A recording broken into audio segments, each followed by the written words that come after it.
Hello everyone, today we make a Schwerpunkt question and answer number 3, something that I haven't been doing as the number itself declares very often at this point, but every once in a while to fill some gap. Today's video on the Von Kriege's chapter was particularly short, so I thought to give it a try with this. Some of you some time ago, actually I don't even remember, asked me something like, why didn't the Romans conquer places like Ireland, for example? It was specifically about Ireland, actually. But the question lends itself naturally to any other land you can imagine. Just think about Caledonia, right? Just to remain geographically close. But broadly speaking, I think this is something I addressed every once in a while in the Roman history videos. By the way, I'm glad we discussed Gaelic culture, even ancient history, exactly in those moments. There is a video about the Gaelic warrior of the first centuries of while the Romans ruled in Britain. Right, so it's actually a very fascinating topic, very beautiful.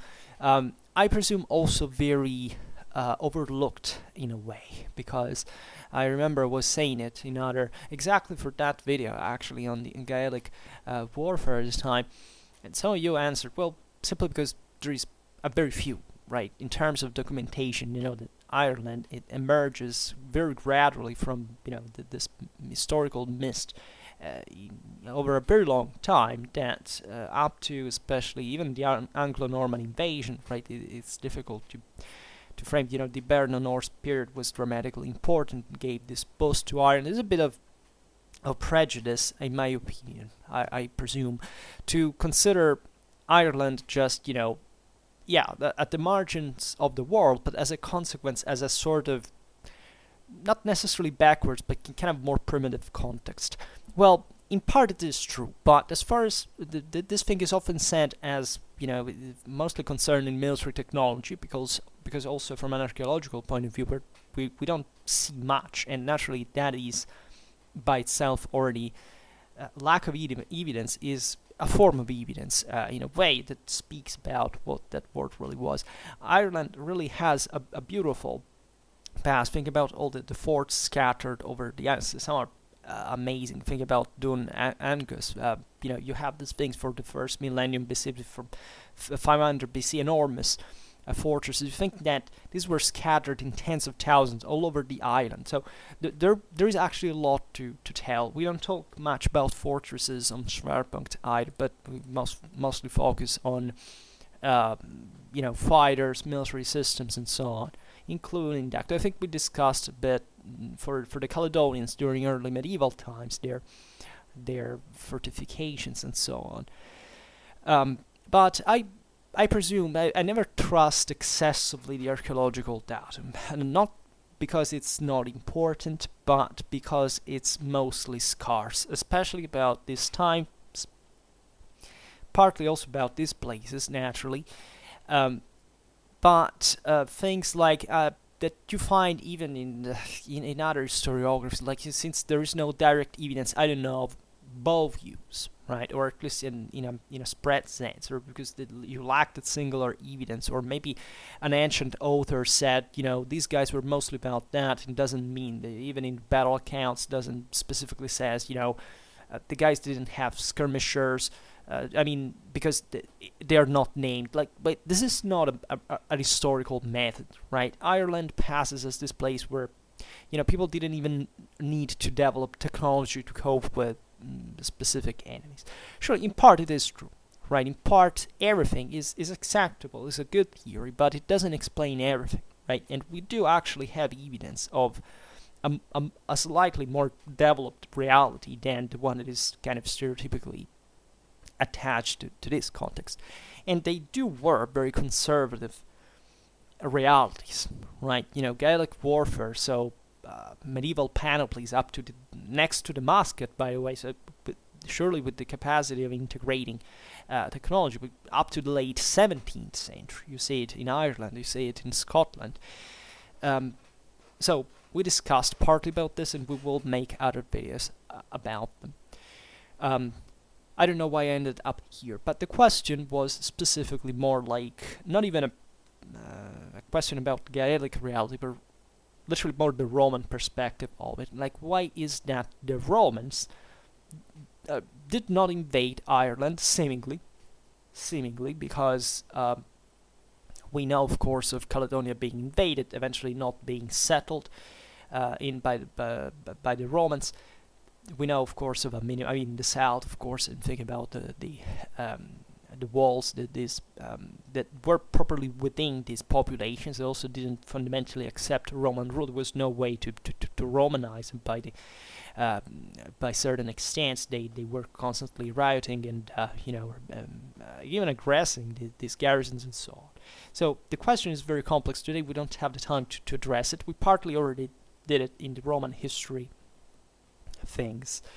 But in order to answer specifically the question about Ireland, so famously, one of the few things we know is from Tacitus, right?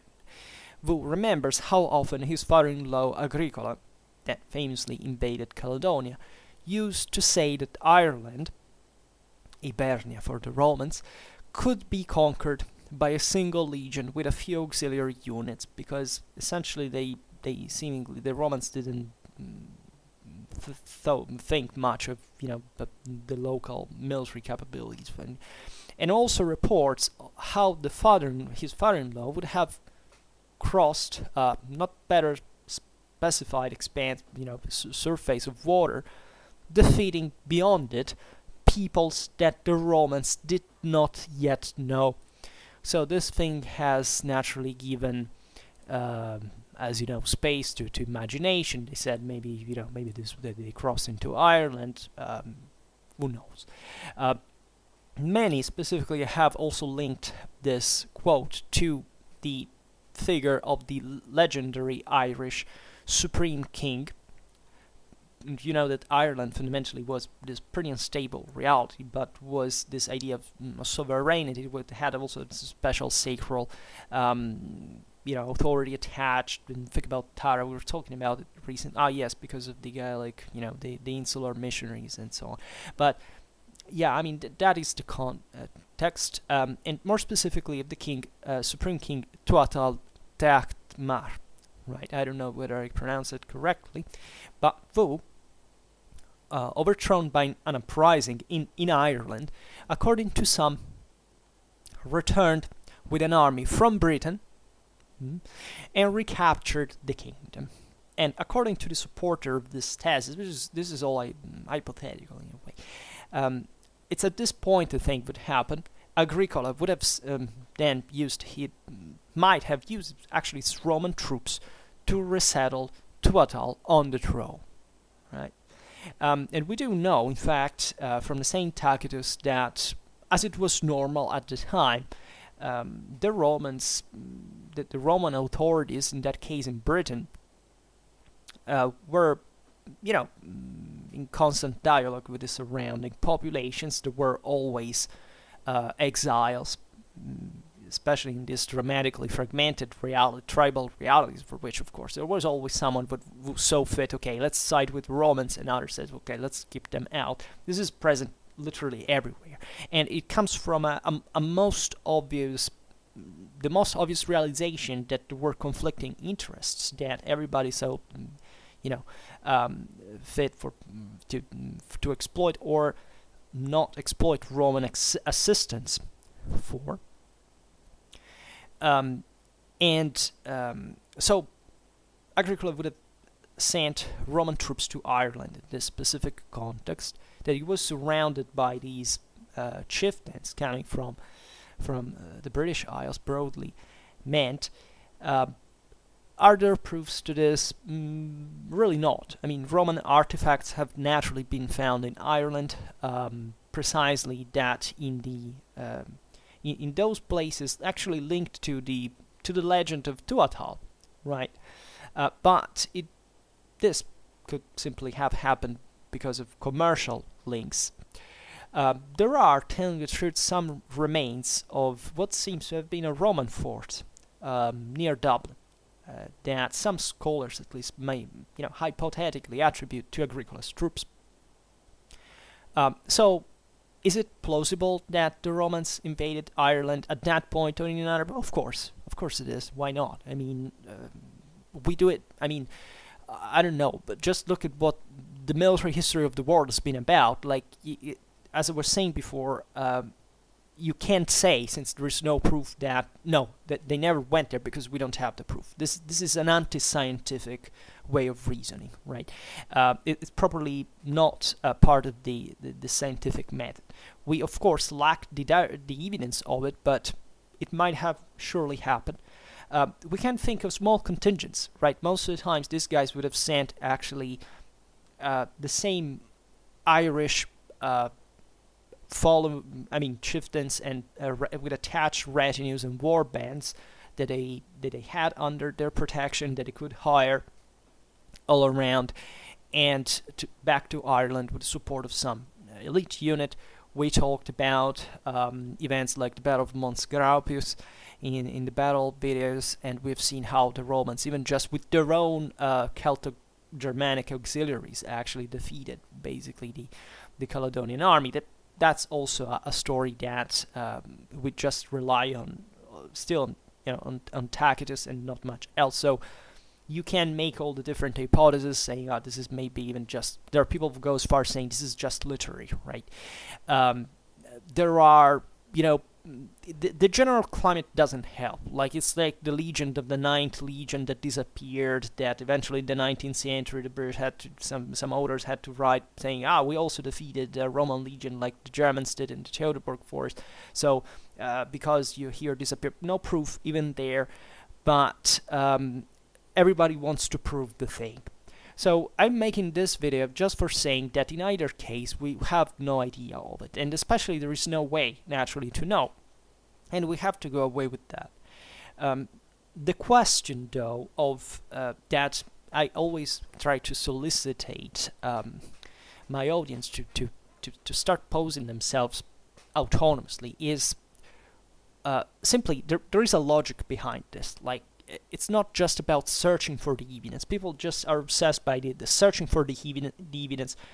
Sometimes you Google certain things on the internet, the first thing appears from the automatic search is something, about a certain historical period. I want facts, because people think usually that history is a matter of fact, that you can't positivistically determine one thing with certainty, like, quoting sources and saying, this source said this, so it's true, it's reality, right? I need that, I want that. No, it doesn't work with that.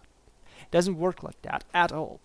And the beauty of history is exactly realizing that you cannot just use evidence. You also have to be clever enough to connect the evidence, because most of the time there is no other way. This remains hypothetical in a sense, but also there are certain things that are pretty much obvious, right? So that even if authors, we were talking about it on the Celtic Warfare video, for example, we were saying, that there is still some author, I presume, that says, the Celts didn't make much use of skirmishers. Why? Because they didn't find any specific, evidence or clear of light. Of course, the Celts used light in skirmishers on a regular base, right? These populations were all pretty similar. They didn't have many.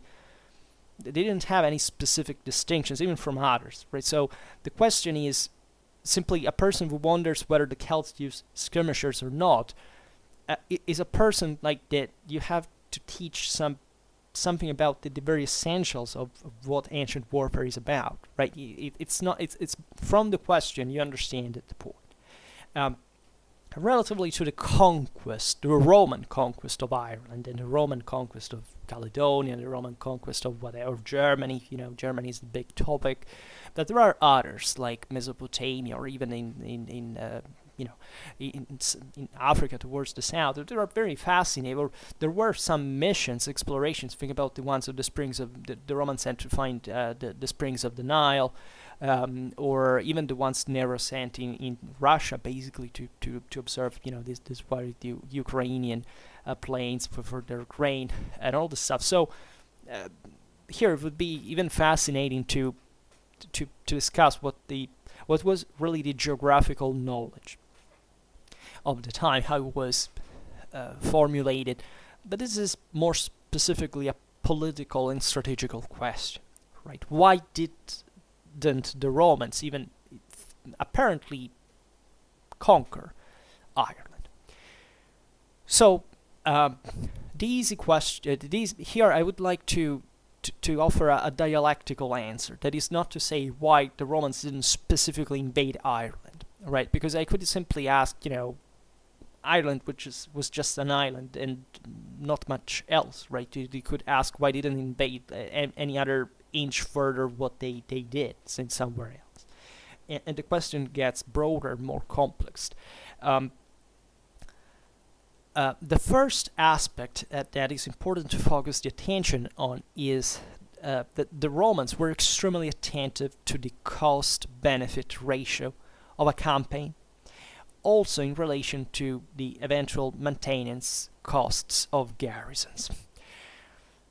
This is first and foremost one of the single most important aspects of any kind of political military concept, not just in the Roman Empire, right? The Romans had this broader, most evidently, extended reality that no other empire up to that point had quite reached, at least in Europe and Mediterranean. And the question is more complex than it seems, because once again, it cannot just answer, the geographical question is really about looking at the peoples that inhabited this place, that were essentially all what these empires were based on, right? The empires were not based on, like even Tacitus makes Callicus say, they make a wasteland and call it peace, right? Sometimes we do know it actually from archaeology. Sometimes the Romans did make a desolation and called it peace, and they frankly didn't care very much even about the most obvious implications of it. But the question naturally was about why, right, doing it, and this is typical especially of those contexts where they knew they wouldn't settle as many other people, so they would simply made a good slaughter. Think about Caesar across the Rhine. There are many examples that are just punitive expeditions. That is to say, woe to you. Also Caesar in Britain, by the way, he did the same, and it did work. Right, I would like to skip for this video which is just a peel of Schwerpunkt, not really a broader explanation.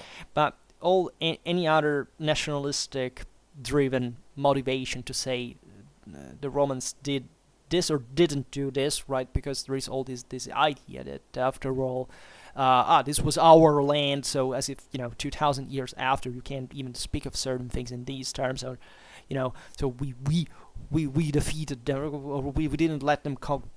It's mostly not the case. It's very funny when you read this thing, Caesar invaded Britain, but, he didn't manage to conquer it, man. Well, yeah, because he didn't want to, right? He was just there just to shoot these guys, to terrorize these people, and it did work, right? Because the Britons, from there on, did not interfere with Gaul.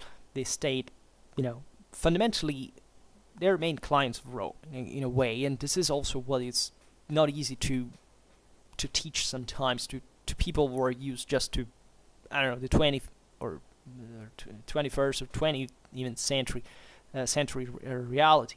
That is to say, reasoning devoid of national statal mindset, right? It's very complex, very complicated. I think I make a consistent, even boring for those who hear me repeating it, effort to try to explain what is exactly an ancient or even medieval empire about, right? How do you teach a kid born in the 21st century what was, things like the Roman Empire or the Holy Roman Empire, if all they've seen is just countries with states with alleged identities, all this stuff. The question is, it's not easy. You have to make a great, even how to reason in a world without a state proper, at many levels, and a world that is dominated by gradations, let's say, of sovereignty, different shades of sovereignty.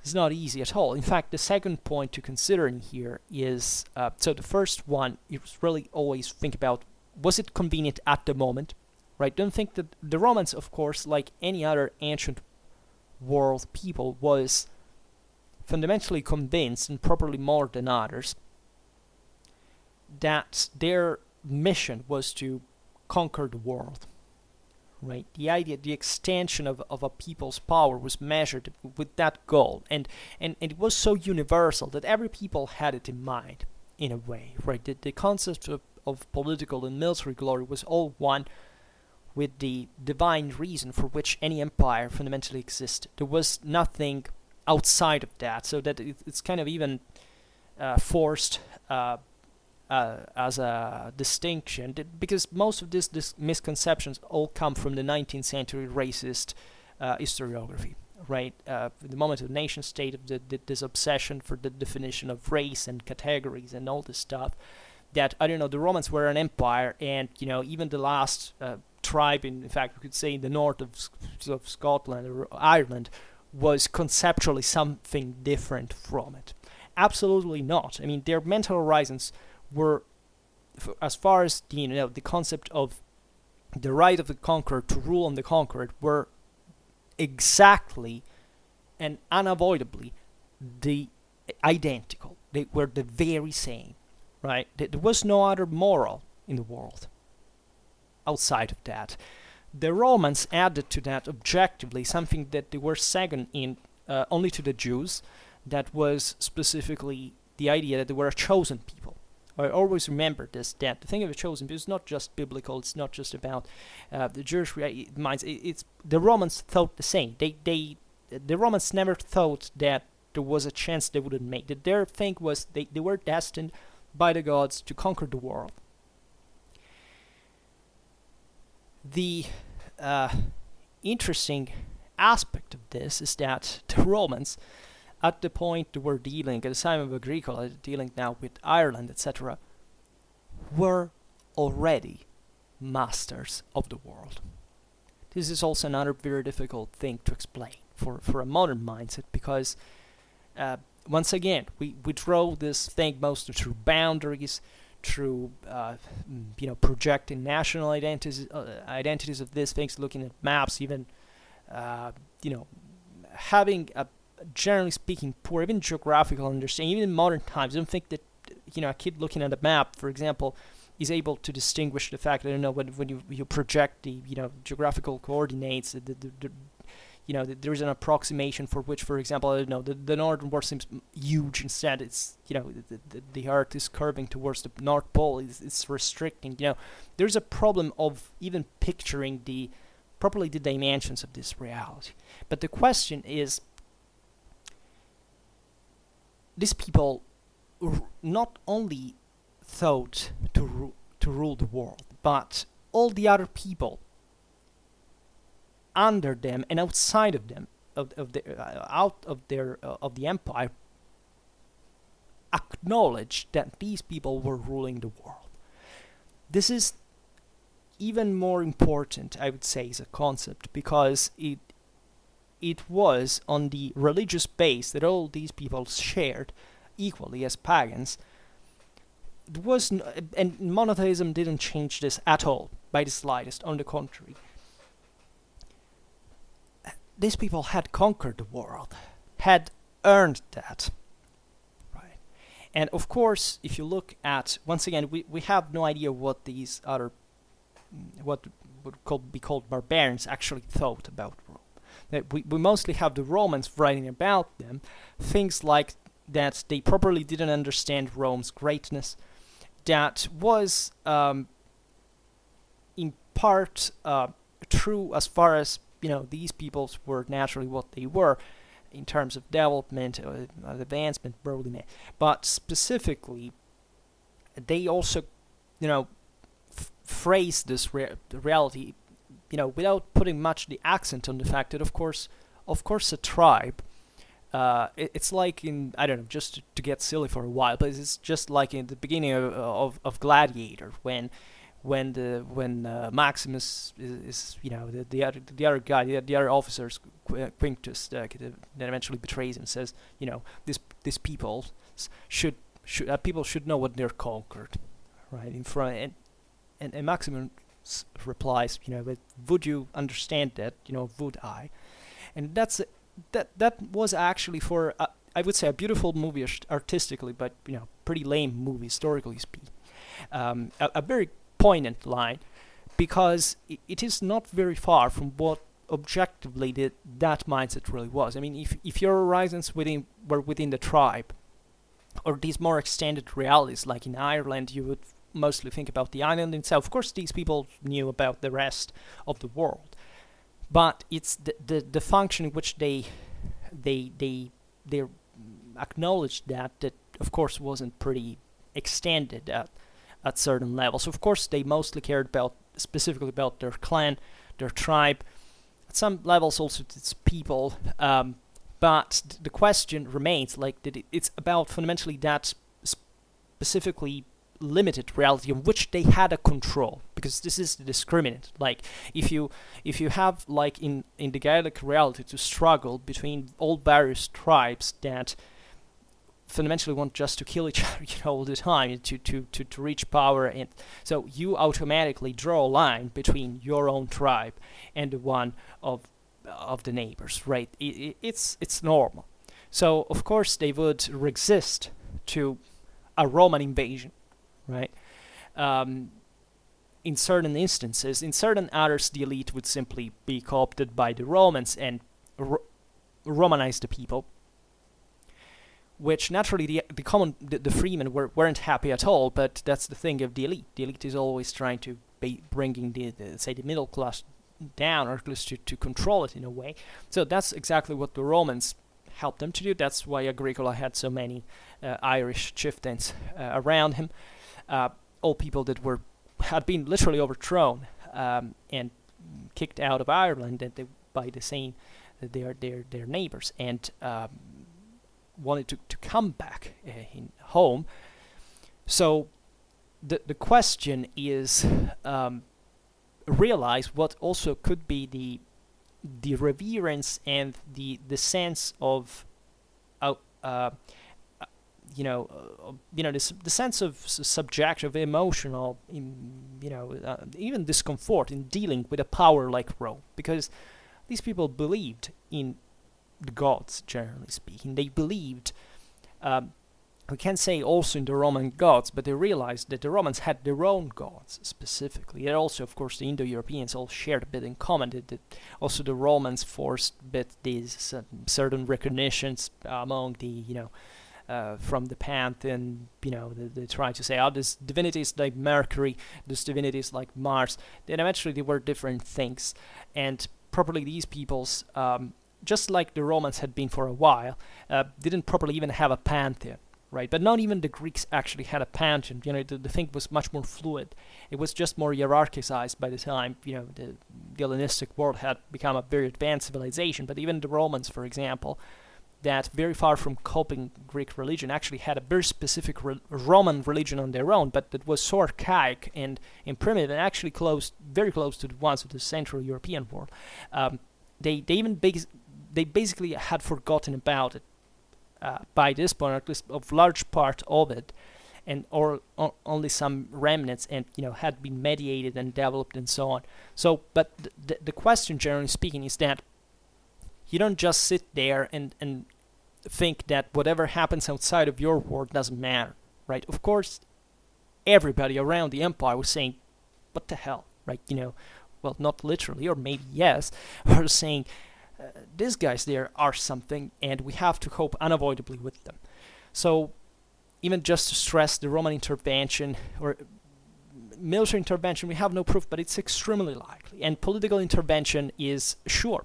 It's witnessed by these sources. It's very clear, and that's even if we didn't have that information, we would be sure that it was the case. That's the logic that I'm trying to applicate in here. Right. So it's not much about the fact that is this Victorian and nationalistic obsession of, whether they conquered, they hold that piece of land, right? This is a concept that is valid for the 19th century onwards. In the world of the 2nd century, of the 1st century AD, it's objectively ridiculous. The Romans ruled the entire known world, and everything that fell around was controlled by them. That's what properly the empire. It's not a map, a cartographical extension you can't quantify. It's about their military power. It's about the deterrent force, right? The Romans only admitted different shades of sovereignty that were sanctioned by different types of contract, political contract, fundamentally.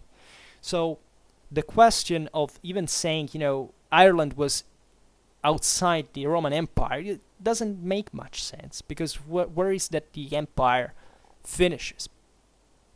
Right? There is nothing like the limes in the Roman war. We have explained it many times. That's a modern invention. The Romans thought mostly of the concept of munimentum, the idea that you deployed forces on somewhere, like on the Rhine and the Danube, but you don't control just one side of the isle. You control what's from the other side, right? What do you think the Germans eventually stayed tranquil for hundreds of years after the Romans conquered Gaul? Because they just remember Caesar the first. Now, of course, because it was plenty of Roman legions deployed on the Rhine, and they were kept at bay, even in that way, because otherwise they would have invaded Gaul, like it would have happened if the Romans had not intervened.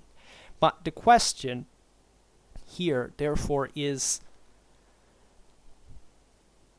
as you understand, getting ever more far from the point of even just conceptualizing a thing like a geographical border in itself and its political meaning.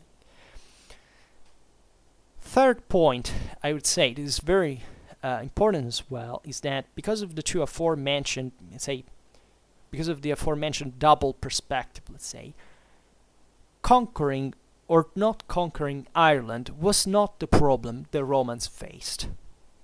The Romans were more concerned about the following: financial equilibrium, and whether or not it was sustainable in relation to the obtainable benefits in terms not only economic, but also of threat to Roman interests.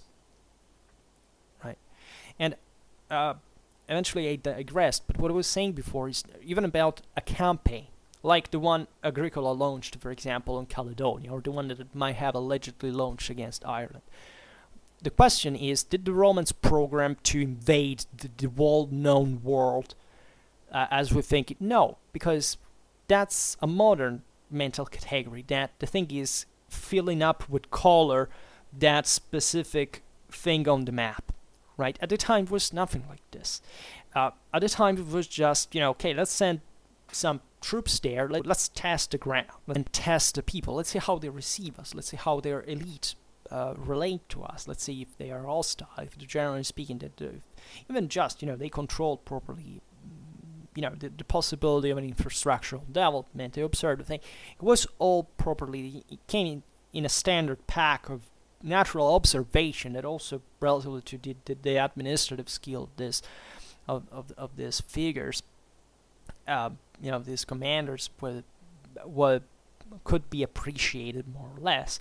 But the long-term perspective is saying, the Romans, after all, will have to, occupy everything at some point. Well, no, there wasn't specifically that sense of world dominance, right? The world dominance was enough by controlling certain areas, that is, maintaining it, keeping at bay certain peoples, and opening them to the commercial penetration, to the possibility of co-opting their elites.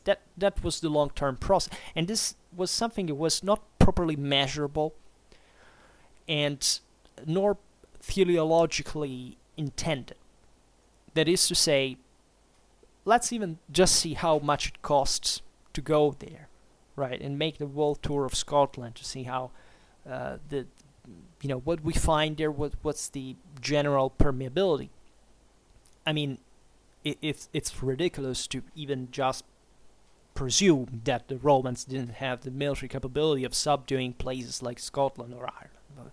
But of course they had. But this has absolutely nothing to do with the reason why they wouldn't eventually.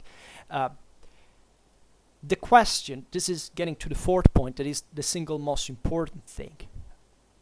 The question that you must ask yourself every time you come up with these ideas is then, why should the Romans have conquered Ireland? What was the relative gain in economic terms, and above all in the security of the heart of the empire? What damage, if any, has the empire suffered for not having conquered Ireland? Right?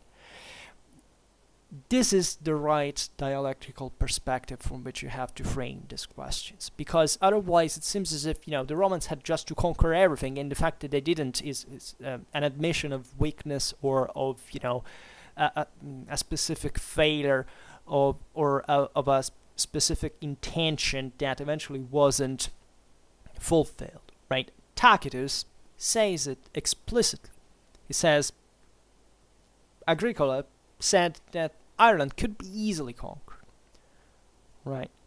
And the question, but doesn't still explain why, right? It was just an appreciation. It is to say, well, that people, it's not even so important after all. I mean, the strategical point even of what is thought that an invasion of Ireland might have benefited the Roman was actually to isolate the Caledonians. This was an important aspect of it, because after all, the same Ireland was fundamentally hostile, right? The Scots were, the Gaelic world was no more friendly or open to Romanization than Caledonia was. Ireland was also mass, in terms of the criteria which the Romans chose to start building there was no base, right? In terms of literally, it would have been a nightmare. It would have been like Germany. It would have been too demanding, right? So once again, where's the mistake? The mistake is in pretending that here we're talking about worlds that were intrinsically either opposed to one another, or impermeable to one another, or detached, divided, whatever, intrinsically different from one another, right? And unfortunately, I repeat it because this is very, very important. It's being reinforced, I think, especially in certain countries. It's pretty damn evident. Even the same concept of isolation, at many levels, it's not specifically referred either to Ireland or, Britain, but the concept of overly emphasizing from a modern perspective what you are today in function of something else is never a good idea. Never a good idea. Right? And the Roman Empire, what I really mean, it could have been another empire, right? The problem would have been exactly the same.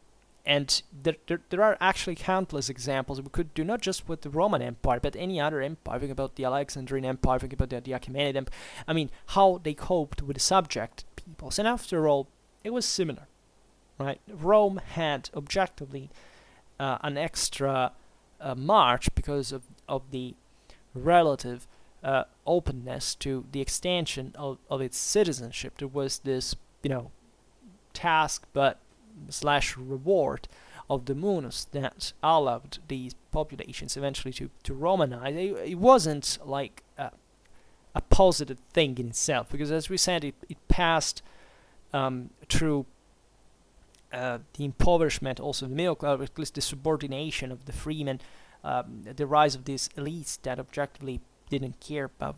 Also the same Roman society would turn essentially with just a very narrow but extremely powerful elite, and also the freemen towards the late Roman Empire, the same Roman citizens at that time. Everybody was more or less a Roman citizen. Impoverishing them and becoming, just being freemen but still living like serfs, right? So it's not even negative, because the world we know today is the world it is in great part because of this specific trait of Roman civilization, of the extension of its citizenship, its civic rights and the possibility of partaking to Roman politics and society from even these perfect, apparently perfect strangers, right? But here we go too far, perhaps. But it's still important to, in my opinion, get rid of this idea of the shortcoming, of the fact that since a place was not permanently occupied, that meant the Romans simply couldn't. This is a naive misconception that doesn't take into consideration even the speed and the ease with which the Romans actually conquered the surrounding lands in here. Look at even, talking about the neighboring, the Romans conquered the entire Gaul in 8 years. And it never slipped away. Like for half of a millennium, this stayed under Rome. The real 8 years. France is pretty freaking huge, right? It's not a place that you can say. Germany was invaded extremely quickly and easily, telling the truth. Britain, even more, actually. So the question is, what were the Romans searching for to invade, and why it decided to stop? Right, at a point which was stopping to do a certain specific thing, but not stopping to interfere, to manage, or to actually control, right? Because this was done, Britain being perhaps the best example on a distance, even across the channel, right, up to basically Augustus, that began to give some small trouble, then eventually Claudius. In fact, Augustus was thinking of invading Britain, actually. Then eventually Claudius doing it, but still the concept is that as long as the Romans were just in Gaul, Britain was controllable. They were clients of the Romans. And the Romans intervene exactly when this thing is broken. The island is conquered easily. But this goes on, right? Even if you look at early medieval times, you look at the Merovingian kingdom/empire, but it's obvious that the Anglo-Saxons were clients of the Merovingians. What the modern perspective feels disturbed by is, okay, I don't like to think that my country one day was, influenced and partly controlled by another. What do you care about it, right? Is it possible this 200 years of nationalism have so deeply brain damaged our culture at the point that a kid in the early 21st century cannot, that's the default thing that it's gonna think about the thing. It's so idiotic, right?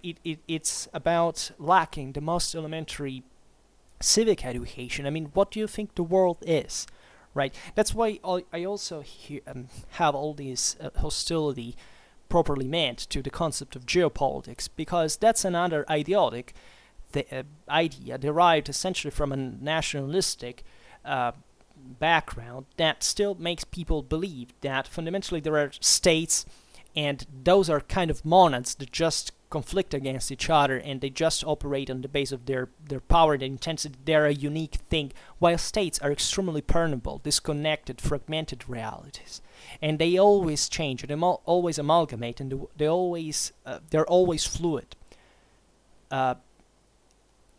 Political interference is something that is used since the dawn of mankind.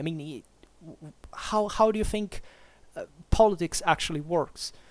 That there is a country, you don't control it. Every country has an influence on another at all times, and there is not the chauvinistic herald of the free land that rises there with a flag and says, no, this is my land, you will not control it, because we already do it. And we all do it with one another. So this is even more interesting. And how can you have a strategic culture if you are devoid of these notions?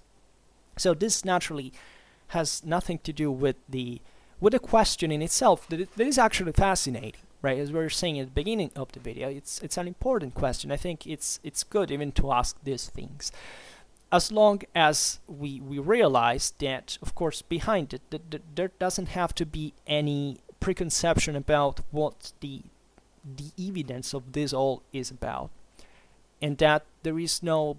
I don't understand, frankly, even the intellectual pride of presuming to preserve a kind of alleged untouchable or inalterable identity of something that, by the way, was like 2,000 years ago. I mean, we were not talking about, like, say, to modern countries. Yeah, you can even see from that time a continuity in certain areas. After all, during the Roman Empire, many provinces were already divided on the basis of pre-existing peoples, and they already had something in common, but it wasn't intense as we imagine. Also because these realities were constantly fighting against one another. And tomorrow, I can spoiler you that we will actually talk about the social war in the 1st century BC, which is very fascinating because it's a fairly late event in the Roman Republic that shows all the problems of exactly of this. What it means. What does it mean to be a Roman? What does it mean to be a Latin? What does it mean to be an Italic? Even to be an Italian in the sense of because of the geographical districtuation. Eventually, the Romans gave properly, including also Cisalpine Gaul, extending Latin citizenship. These are, in my opinion, questions that we do not reflect much anymore. And there is a great dogmatism about it that is either denying in absolute the existence of any identity that you can't find even some bond with today, and from the other, just pretending that this was the same identity that exists today back at the time, more or less concealed so that you don't want to show you're an overt ethno-nationalist, but actually pretty much getting triggered every time everybody says something against it. This doesn't work, right?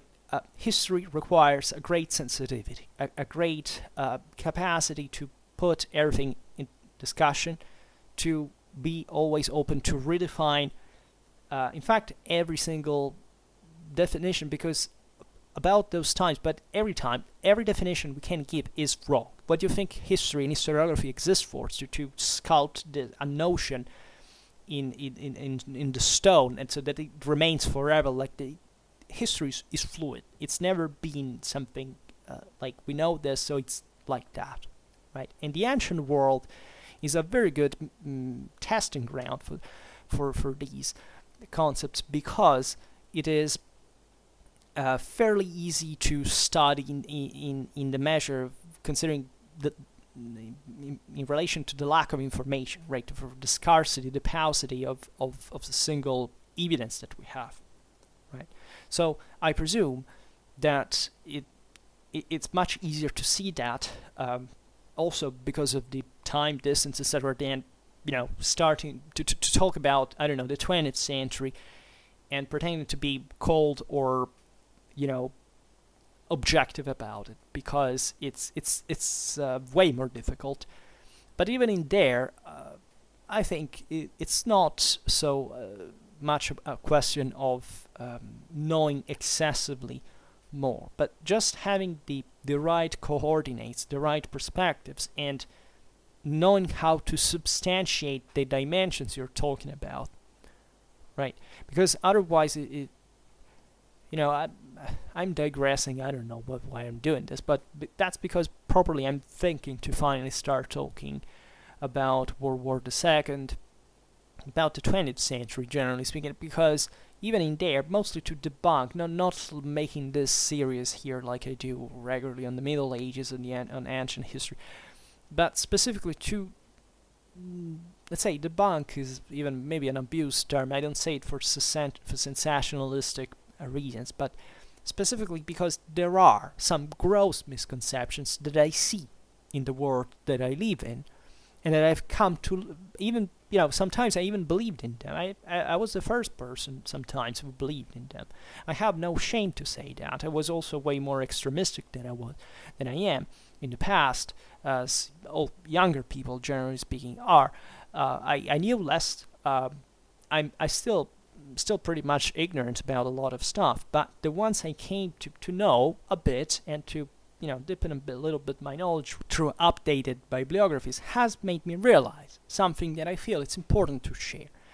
to be more functional in this world. Because once again, it's always about that. It's not about pretending that the past will ever come back in any form, because it has never happened and it never will, but it can come back in worse forms also, or better ones, and we are properly the ones that make the difference. And spreading an idea, concept, is as important as taking action, in a sense, because that will eventually influence the behavior of people.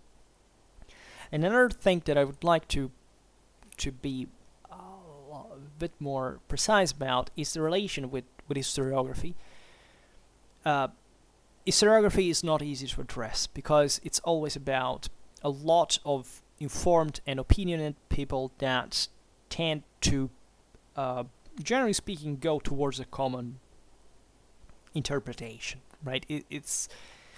I can say it's difficult to go straight from a certain perspective, but let's say that the more you study and the more you realize also how historiographies confrontate with one another, and the better a concept is defined, because that's the essence, even just the confrontation, the sap of objectivity in a way. Because even if you have an agenda and you are ideologized, the moment in which someone presents you an evidence you can't that is there, you automatically are and you start trying to confute it, you automatically wrap your mind around it, you automatically accept it, right? That's why, usually speaking, negationism or other attitudes that can be found everywhere, right? It's not just doesn't pertain to national socialism. There are people who are in total denial of an enormous amount of historical realities. You look yourself around, you realize that's way more people you thought. So then, start from updated historiographies. That's the best advice. But also be aware naturally that not everything that is written historiographically is correct, or that is always to be improved. But also, and coming back on the first point, because that's what I care about, don't deem historiographies or universities or specific currents just as, that's ideologized, I never read it. Right? I've met people who were triggered by, I always said it, I think I'm fairly moderate as a person. I don't even have any specific colored political interest, but I always said I lean towards the conservative side of the aisle, and personally I'm very bothered. I was very surprised, but also very bothered to see alleged conservatives they were triggered by things like that historiography uses the term migration era to define what we would otherwise call the barbarian invasions. I just made a video recently that I say, they still were invasions. There is also not much, just not great problem to use the term barbarian once you know what it basically means and that you don't use it in an ideological sense. But yeah, that was also a great migration era. What's wrong with that? And you find these islets of ideologues who have to convince you that that's all a terrible narrative of the left that wants to impose you the concept that people migrate. Well, the question is, what has this to do with, first of all, with today's times, how you can compare to these migrations to to the one of the 6th century, let's say, profitably, and especially what's your narrative? Because frankly, I don't know. You have to explain that, because if the concept is these people today are invading us like the Germans invaded the empire, it's just stupid, right? It's just plain idiotic. It means you have never studied nor the past nor the present actually, because there is something pretty mad, and it's always the same story, right? It's always the same lack of critical capacity. It's always about apodicticism. It's always about pretending that there is a reality you invent and then you stick to it. The real reality goes on by itself. It doesn't care what you personally think, right? Nor other people who are also better informed, right? So I find it pretty disturbing how specifically conservatism, that was initially the one that pertained to the elite, that drew prestige and pride from having, for example, a humanistic education, right, and having a kind of sophisticated philosophical, literary, and historical education and so on, and awareness and so on, knowledge and so on, today has become, you're a conservative if you're just basically a person who has never opened a book in his life, but makes some box with a business, and that's what your idea of conservatism, right? That's not intelligent, right? There is not. You can't have essentially an intelligent person who doesn't have both humanistic and scientific education. If you take away one of the two, you have an idiot. It doesn't work. It does not work. Equally, you could easily criticize the left in this sense. Think just about how science is weaponized in kind of dogmatic sense, that basically betraying all these scientific principles and basing in philosophy and spirit, and very often influencing, even given today's topic, things like, until there is no evidence, it means that it didn't exist. Whoa, it doesn't work like that at all. Ask a historian. I mean, if a scientist, for example, even states anything like that, this thing is not demonstrated, therefore it doesn't exist, it's not a scientist, in my opinion, right? If you are fighting against those hard-stuck, dogmatic believers that, for example, pretend that something exists, conversely, your question, your answer can't be no, it does not exist, point, right? You have to make these people understand that there is no way to prove it, which has nothing to do with whether it exists or not. It's a wholly different matter, and that's the only functional way. It's a third way, right? Because let's be honest, the more you approach conservatism, the more you approach liberalism, the more there is something wrong with you, right? I'm very Aristotelian in my way of pointing the thing out. I mean, but it's truly like, if it arrives to be an ideology for which it cannot be criticized, for which you can't change a perspective, you have already lost. And unfortunately, I do think that in these times, conservatives are sucking pretty badly in this war, because I don't see any spark of particular capacity of coming up with anything new. Right? They are not capable to address the change anymore. You say, well, those are conservatives trying to conserve, to preserve. That's not what my idea of conservative is, right? And that especially has nothing to do with the dichotomy preserve or innovate. It's not a mutual exclusion, right? It's just, and this happens at all levels of society because of the elevation of the masses to a higher standards of literacy in the last century that, however, lack a substratum of consolidated educational base. That is to say, most people that like to be someone are actually no one still today, and they make a lot of noise altogether, and we're also giving them too much credit and importance. I don't think even the political reality in today's times is so really polarized. It's just the media that want to show that, because it's their interest to inflate the thing.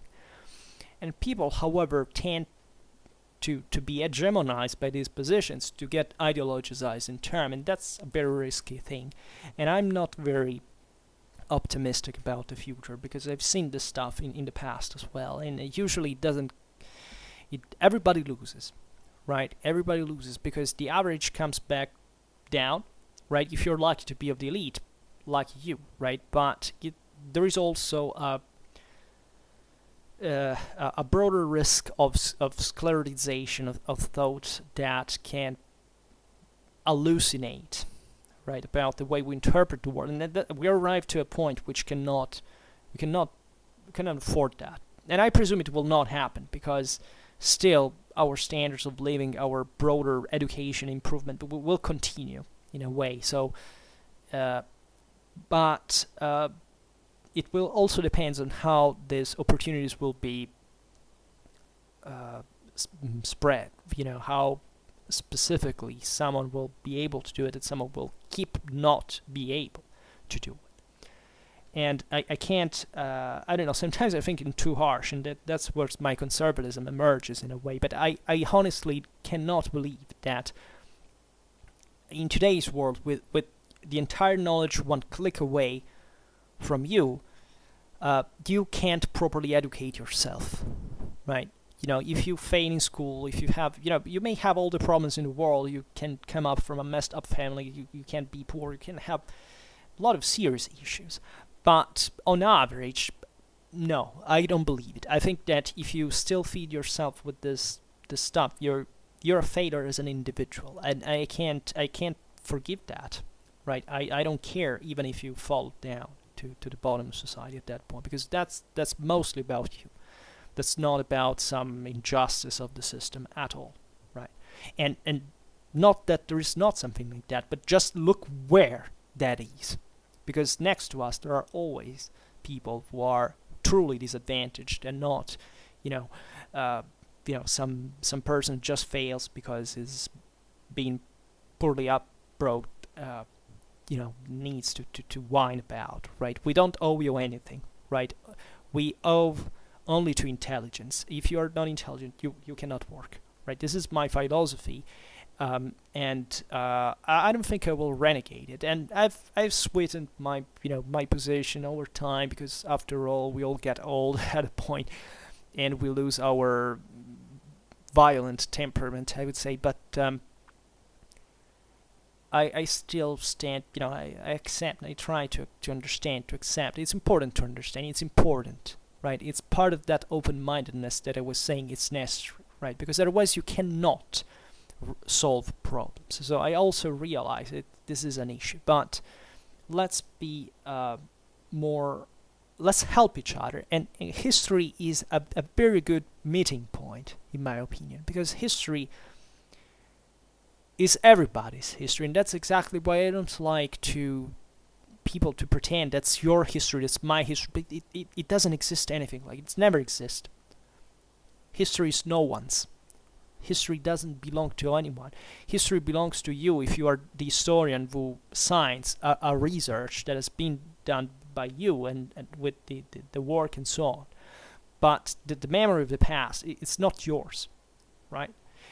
It's yours in the moment in which it's unique, in which it's truly informed, it's truly known. But when we are able to study it, I don't know.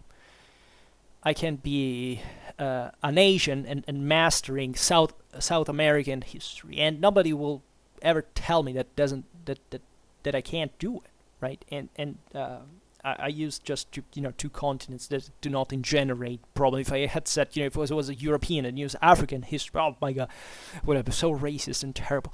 But believe me, it does touch many political points, and we see. I presume you realize we see this stuff on Schwerpunkt, but well, let's just stop it here for today, because otherwise I'll say too much. So it started like this. I will have to change the title I had in mind, but I think it was worth the shot, let's say. For now, we stop it here. Just hope that you enjoyed this video. If you did, please share it. Otherwise, leave a like or subscribe to my channel if you're interested in my upcoming contents. And for now, I thank you heartily for listening to me. I wish you a nice time, and see you next time. Bye.